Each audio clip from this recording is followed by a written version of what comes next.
امامت کا حقدار کون ہے، اس کی وضاحت بھی احادیث کے اندر صراحتاً ملتی ہے۔ تو اس سلسلے میں ذہن میں رکھیں کہ امامت کا سب سے زیادہ حقدار وہ ہے جو قرآن و حدیث کا زیادہ جاننے والا ہو۔ دلیل حضرت ابو بکر رضی اللہ عنہ کی امامت۔ ویسے ایک حدیث کے اندر آپ صلی اللہ علیہ وسلم کا ارشاد بھی ہے، طبرانی اور حاکم کی روایت ہے، آپ صلی اللہ علیہ وسلم ارشاد فرماتے ہیں کہ ان سرکم ان تقبل صلواتکم، اگر تمہیں یہ بات خوش کرے کہ تمہاری نمازیں قبول ہو جائیں، اللہ کے نزدیک مقبول ہو، فَلْيَؤُمَّكُمْ خِيَارُكُمْ وَفِي رِوَایَةٍ عُلَمَاؤُكُمْ، تو چاہیے کہ تمہاری امامت تم میں بہتر لوگ کریں، ایک روایت میں کہ تمہارے علماء امامت کریں، فَإِنَّهُ وَفَدُكُمْ فِي مَا بَيْنَكُمْ وَبَيْنَ رَبِّكُمْ، اس لیے کہ علماء، تمہارے علماء یہ تمہارے اور اللہ کے درمیان وفد کی سی حیثیت رکھتے ہیں۔ جیسے کسی بڑے کے پاس جانا ہے، مان لیجیے کسی کلیکٹر کے پاس جانا ہے کسی مطالبے کے لیے، کچھ مانگنے کے لیے، کچھ سوال کے لیے، تو سارے لوگ اٹھ کر نہیں چلے جاتے ہیں، چند افراد منتخب کرتے ہیں جو ان کی بات جو ہے اس کے سامنے رکھتے ہیں، کلیکٹر کے سامنے رکھتے ہیں۔ ایسے ہی علماء کی حیثیت ہے، ائمہ کی حیثیت ہے۔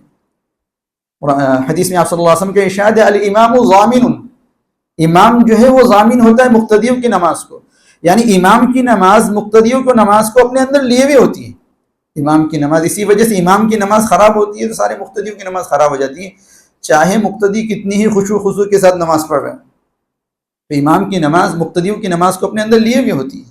اس لیے علماء کا امام بننا زیادہ بہتر اس لیے ہے کہ وہ قرآن و حدیث سے زیادہ واقف ہوتے ہیں، کون سے مواقع پر نماز ٹوٹتی ہے، کس چیز سے نماز کے اندر خرابی آ جاتی ہے، یہ ان کو زیادہ واقفیت ہوتی ہے۔ ورنہ بسا اوقات اگر کوئی شخص قرآن و حدیث سے واقف نہ ہو، ان مواقع سے واقف نہ ہو جو مفسد صلاۃ ہیں، نماز کو فاسد کرنے والے ہیں، چاہے کتنی خشوع سے نماز پڑھ رہا ہو، لیکن اگر ان مواقع سے واقف نہ ہو جو نماز کو بگاڑ دیتے ہیں، ان مواقع سے واقف نہ ہو تو ہو سکتا نماز بگڑ جائے، ہو سکتا نماز خراب ہو جائے۔ اس لیے بہتر ہے کہ علماء امامت کریں۔ سب سے زیادہ حقدار جو قرآن و حدیث کا زیادہ جاننے والا ہو۔ دوسرے نمبر پر جو قرآن کا زیادہ پڑھنے والا ہو، زیادہ بڑا قاری۔ آپ صلی اللہ علیہ وسلم کا ارشاد ہے یؤم القوم اقرأہم لکتاب اللہ، قوم کی امامت کرے وہ شخص جو کتاب اللہ کا زیادہ پڑھنے والا ہو، زیادہ بڑا قاری ہو، وہ قوم کی امامت کرے۔ اب زیادہ بڑا قاری سے کیا مراد؟ ایک مفہوم تو یہ بیان کیا گیا کہ قرآن کریم خوب پڑھتا ہو، دوسرا مفہوم یہ بیان کیا گیا کہ قرآن کریم اچھا پڑھتا ہو، تیسرا مفہوم یہ بیان کیا گیا کہ قرآن میں اللہ نے جو کچھ بیان کیا اس سے واقف ہو، قرآن میں اللہ نے جو کچھ بیان کیا اس سے واقف ہو۔ تو پھر امامت کا زیادہ حقدار پہلے جو قرآن و حدیث دونوں سے واقف ہو وہ زیادہ حقدار، پھر جو قرآن کا زیادہ سمجھنے والا ہو وہ حقدار، پھر جو حدیث کا سنت کا زیادہ واقف ہو وہ حقدار، سنت سے زیادہ واقف ہو وہ حقدار۔ فَإِنْ كَانُوا فِي السُّنَّةِ سَوَاءً، اگر سنت کے سمجھنے کے اندر بھی اگر سب برابر ہیں تو پھر آپ صلی اللہ علیہ وسلم کے ارشاد فَأَقْدَمُهُمْ ہجرا، جو ہجرت کے اعتبار سے مقدم ہو، جس نے پہلے ہجرت کی وہ زیادہ حقدار۔ اگر اس کے اعتبار سے بھی سب برابر ہیں لوگوں کے اندر تو پھر فَأَقْدَمُهُمْ إِسْلَامًا، بعض روایتوں میں ہے فَأَكْبَرُهُمْ سِنًّا، جو سب سے پہلے اسلام لایا وہ حقدار، بعض روایتوں میں کہ جو سب سے بڑی عمر والا ہے وہ حقدار۔ اس کی تائید ایک دوسری روایت سے بھی ہوتی ہے،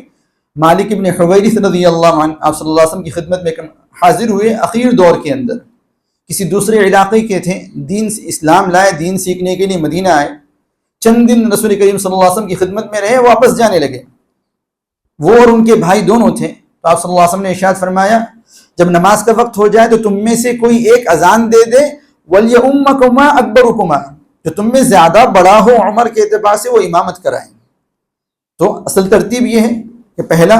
حقدار وہ جو قرآن و حدیث دونوں سے واقفیت رکھتا ہو، دوسرے نمبر پر وہ جو قرآن کریم سے واقفیت رکھتا ہو صرف، تیسرے نمبر پر وہ جو سنت رسول سے واقفیت رکھتا ہو،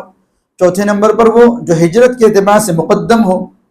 پانچویں نمبر پر وہ جو اسلام کے اعتبار سے مقدم ہو یا عمر کے اعتبار سے بڑا ہو۔ اس کے بعد رسول کریم صلی اللہ علیہ وسلم نے دو اہم اصول بیان فرمائے کہ لا يؤمن الرجل في سلطانه ولا يقعد في بيته على تكريمته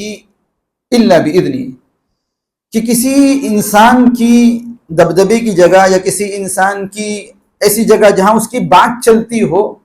ایسی جگہ پر اس پر پیش قدمی نہیں کی جائے گی، اس کی امامت نہیں کی جائے گی، وہاں امامت کا حقدار وہی ہے،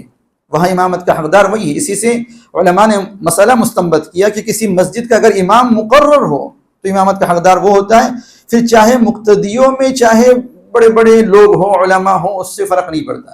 اگر وہ امام نماز پڑھانے والا بھی قرآن و حدیث سے واقفیت رکھتا ہے